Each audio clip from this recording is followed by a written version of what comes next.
প্রিয় শিক্ষার্থীবৃন্দ, আশা করছি সবাই ভালো আছেন। আমি আলোচনা করছিলাম ধ্বনিবিজ্ঞান ও ভাষাতত্ত্ব বিষয়টির ধ্বনিবিজ্ঞান অংশটি। গত দুটি ক্লাসে আমি ধ্বনিবিজ্ঞান অংশের দুটি পরিচ্ছেদ আলোচনা করেছি, বাক্প্রত্যঙ্গ এবং স্বরধ্বনি। তারই ধারাবাহিকতায় আজ আলোচনা করব আরও দুটি বিষয়। একটি হচ্ছে অর্ধ স্বরধ্বনি এবং দ্বি স্বরধ্বনি। তো চলুন আমরা কথা না বাড়িয়ে ক্লাসে চলে যাই।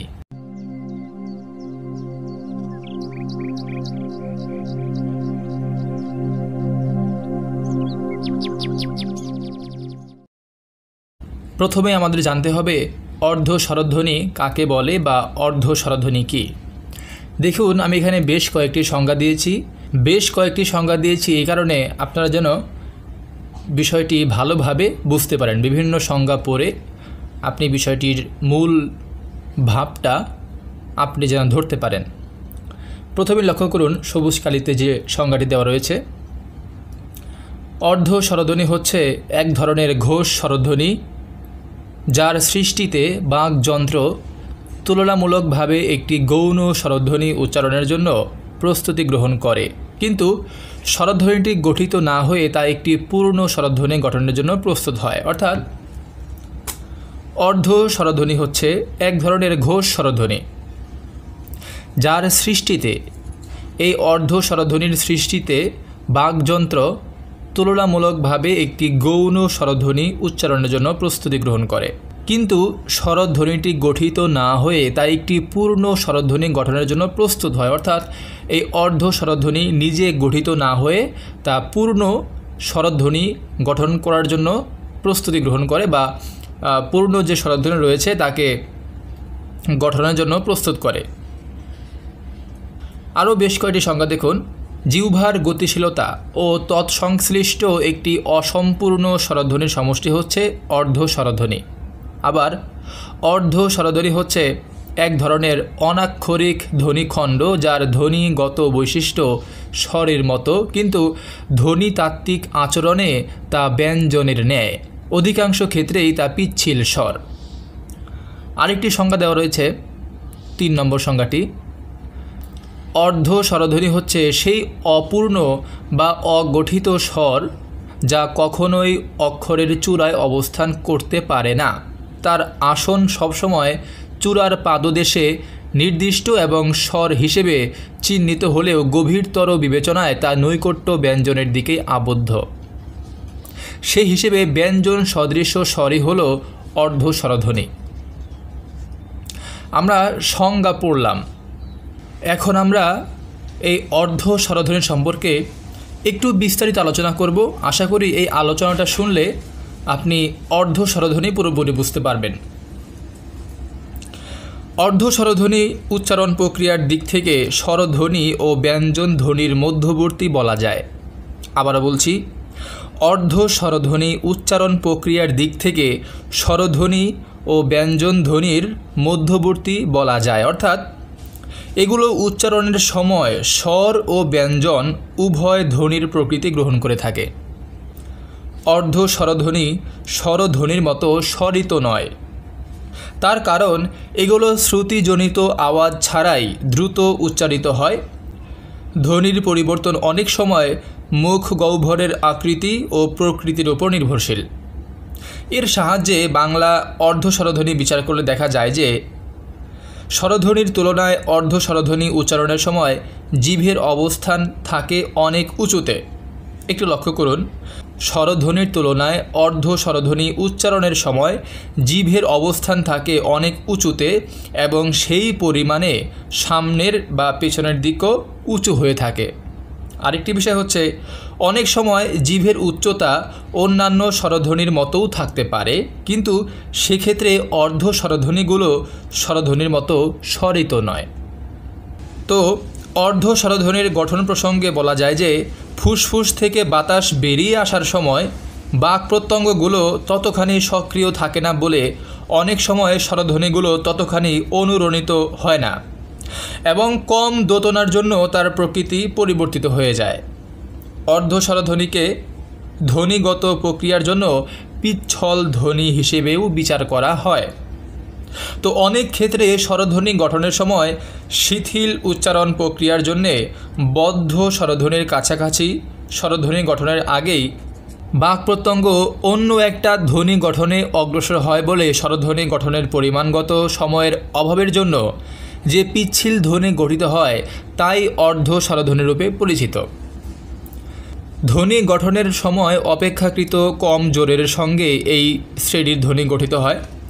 ড্যানিয়েল জোন্স এই শ্রেণীর পিচ্ছিল ধ্বনিকে অর্ধ স্বরধ্বনি রূপে চিহ্নিত করেছেন। অর্ধ স্বরধ্বনি গঠনের সময় জিভ ক্রমাগত উঁচুতে ও পেছনে যেতে পারে এবং সেই সঙ্গে ঠোঁটের আকারও গোলাকার ধারণ করে। বাংলায় অর্ধ স্বরধ্বনির ব্যবহার সীমিত না হলেও এগুলোর সংখ্যা নিয়ে বিশেষজ্ঞদের মধ্যে মতভেদ লক্ষ্য করা যায়। পূর্ববর্তী ভাষাবিজ্ঞানীর মধ্যে সুনীতি কুমার চট্টোপাধ্যায় ও সুকুমার সেন দুটো অর্ধ স্বরধ্বনির উল্লেখ করেছেন।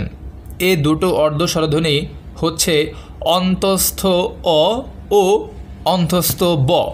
পরবর্তীকালে মোহাম্মদ আব্দুল হাই উপরোক্ত দুটো অর্ধ স্বরধ্বনি গ্রহণ করে এ দুটোর সঙ্গে হ্রস্ব-ই শ্রুতি অন্তর্ভুক্ত করেছেন। এখানে উল্লেখ করা যায় যে বাংলায় অন্তস্থ অ ও অন্তস্থ ব অর্ধ স্বরধ্বনি ব্যবহৃত হয় না। ইংরেজিতে এই দুটো অর্ধ স্বরধ্বনি ব্যবহৃত হয়ে থাকে। চার্লস ফার্গুসন নামটি আপনাদের মনে রাখতে হবে। চার্লস ফার্গুসন ও মুনির চৌধুরী বাংলায় 4টে অর্ধ স্বরধ্বনির উল্লেখ করেছেন। এগুলো যথাক্রমে হ্রস্ব-ই, এ, ও এবং হ্রস্ব-উ অর্থাৎ ই, এ, ও, উ।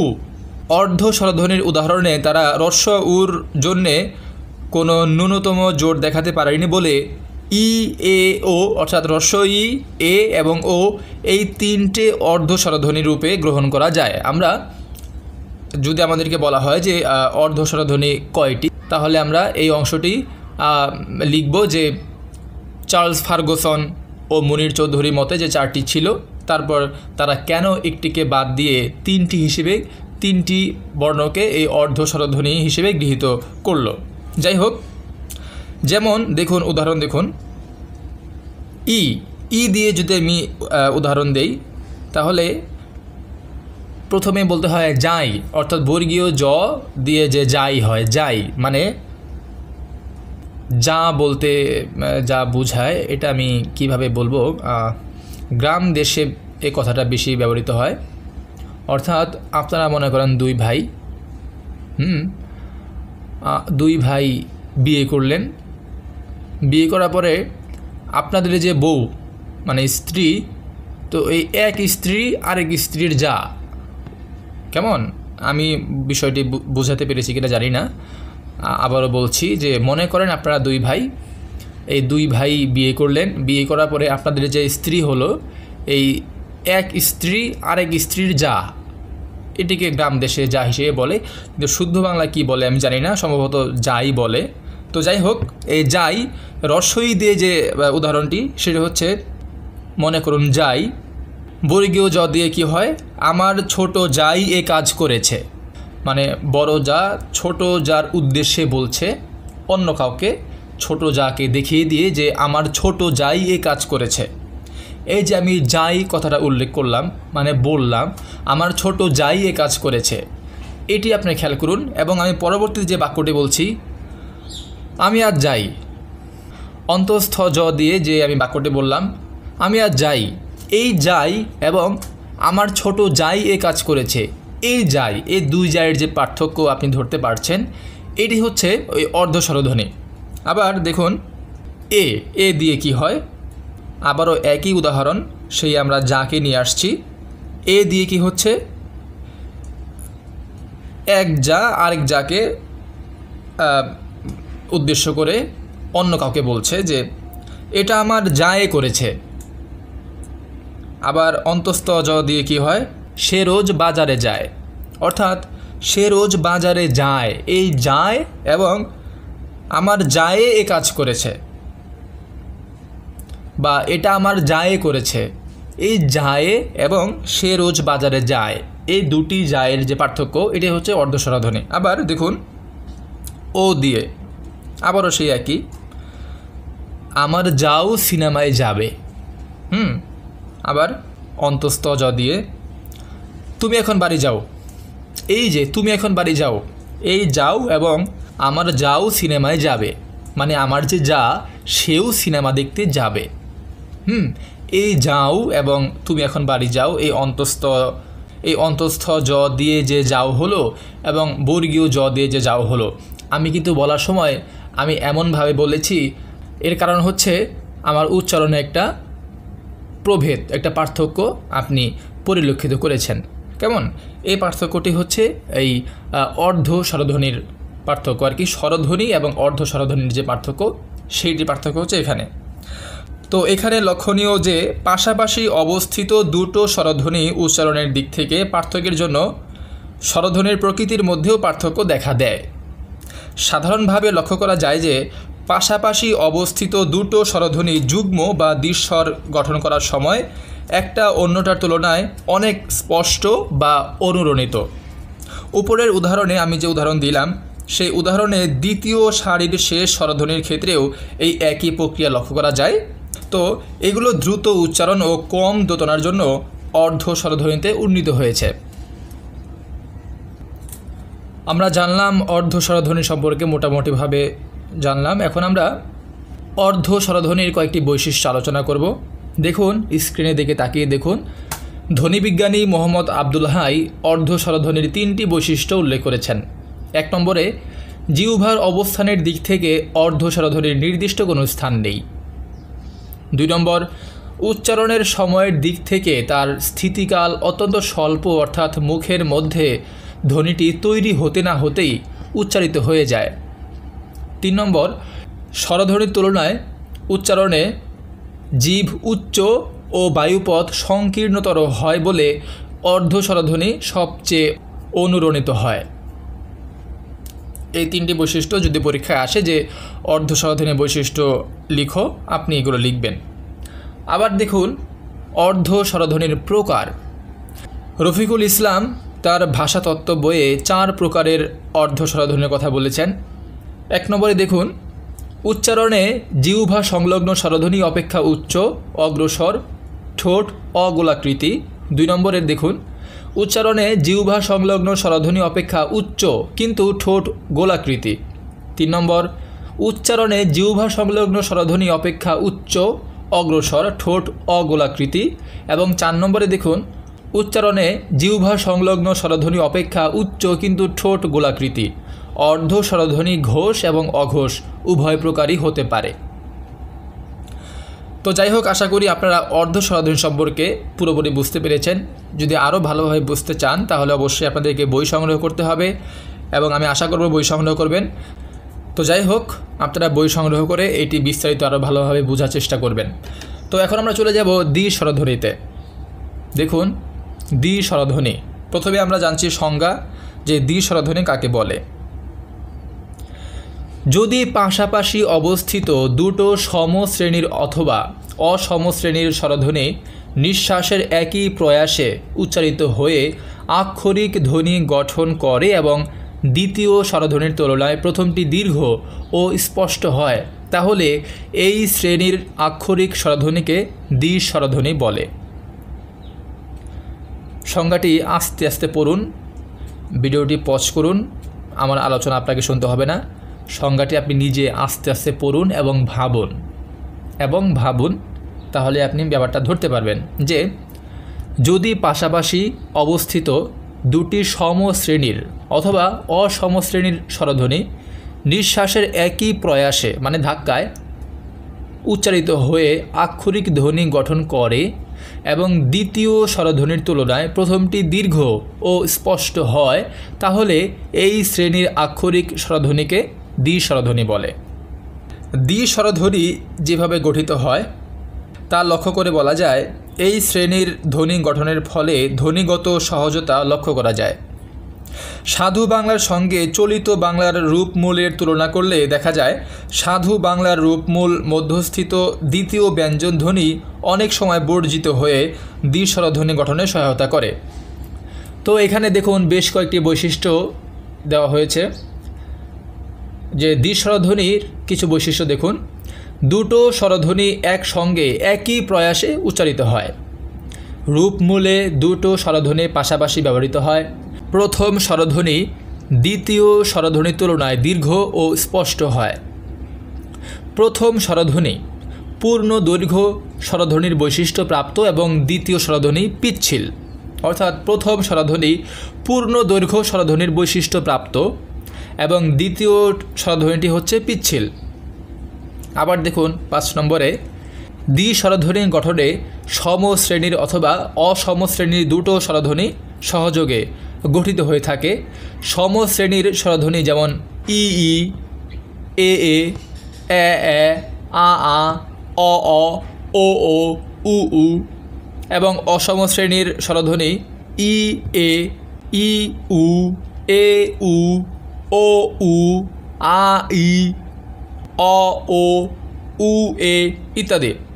নোট দেখুন, দ্বিস্বরধ্বনি গঠনের প্রাথমিক শর্ত হচ্ছে একটা বিশেষ ধ্বনিতাত্ত্বিক পরিবেশে দুটো স্বরধ্বনি পাশাপাশি অবস্থান করে এবং একই প্রয়াসে উচ্চারিত হয়। বিষয়টি আরেকটু পরিষ্কার করে বুঝবেন। দেখুন, বাংলায় 17টি প্রকৃত দ্বিস্বরধ্বনি রয়েছে। এগুলো একটু দেখুন, তাহলে আপনি বিষয়টি আরেকটু ভালোভাবে বুঝতে পারবেন। বাংলায় মোট 17টি প্রকৃত দ্বিস্বরধ্বনি রয়েছে। এগুলো দেখুন, তাহলে ব্যাপারটি আপনি আরেকটু ভালোভাবে বুঝতে পারবেন। প্রথমেই দেখা যাচ্ছে অসম শ্রেণীর দ্বিস্বরধ্বনি, মানে অয়। অ যোগ এ সমান হলো অয়। এই অয় দিয়ে কি শব্দ হয়? বয়, ময়না। আবার অ যোগ ও, অর্থাৎ স্বরে অ যোগ ও সমান কি হলো? অ। এটি দিয়ে কী শব্দ হলো? হও, নও। আবার দেখুন, ডান পাশে আমরা দেখতে পাচ্ছি প্রথমেই সমশ্রেণীর স্বরধ্বনি দেখানো হয়েছে ই। এটি দিয়ে যেমন রস্বই যোগ রস্বই ই, কি শব্দ হলো? দি, নেই। হ্যাঁ, আবার দেখুন আরেকটি সমশ্রেণীর স্বরধ্বনি দেখতে পাচ্ছি ও। ও যোগ ও সমান ও, কি হলো? ধৌ, সৌ। করোনাকালে বিশেষ করে সাবান দিয়ে হাত ধৌ। হ্যাঁ, হ্যাঁ, তুমি এখন সৌ। এই যে যেরকম এটি হচ্ছে, এগুলো হচ্ছে সমশ্রেণীর স্বরধ্বনির দ্বিস্বরধ্বনি। তো এই হচ্ছে দ্বিস্বরধ্বনি। আশা করি ব্যাপারটি বুঝতে পেরেছেন। তো আবারও বলছি, এর থেকে আরও ভালোভাবে বুঝতে হলে আপনাকে বই পড়তে হবে। বই পড়ার কোনো বিকল্প নেই। আমি তো আপনাদের সামনে থেকে বোঝাতে পারছি না যে হাতে কলমে এভাবে ধরে ধরে বুঝিয়ে দিব। আমি একটি ভিডিও দিচ্ছি, এখানে কথা বলে যতটা বোঝানো যায় অতটাই আমি চেষ্টা করছি। এর থেকে বেশি চেষ্টা এই ভিডিওতে সম্ভব না। আপনারা নিজে নিজে বাসায় পড়বেন এবং বেশি বেশি চর্চা করবেন, তাহলেই বিষয়টি বুঝতে পারবেন। এবং অবশ্যই টিচারদের লেকচার শুনবেন। তাহলে বিষয়টি আরও আপনাদের কাছে পরিষ্কার হয়ে যাবে। তো যাই হোক, অর্ধ স্বরধ্বনি এবং দ্বিস্বরধ্বনি আশা করি বুঝতে পেরেছেন। তো আগামী ক্লাসে আমরা আরেকটি নতুন বিষয় নিয়ে আলোচনা করব। সেই পর্যন্ত সবাই ভালো থাকুন।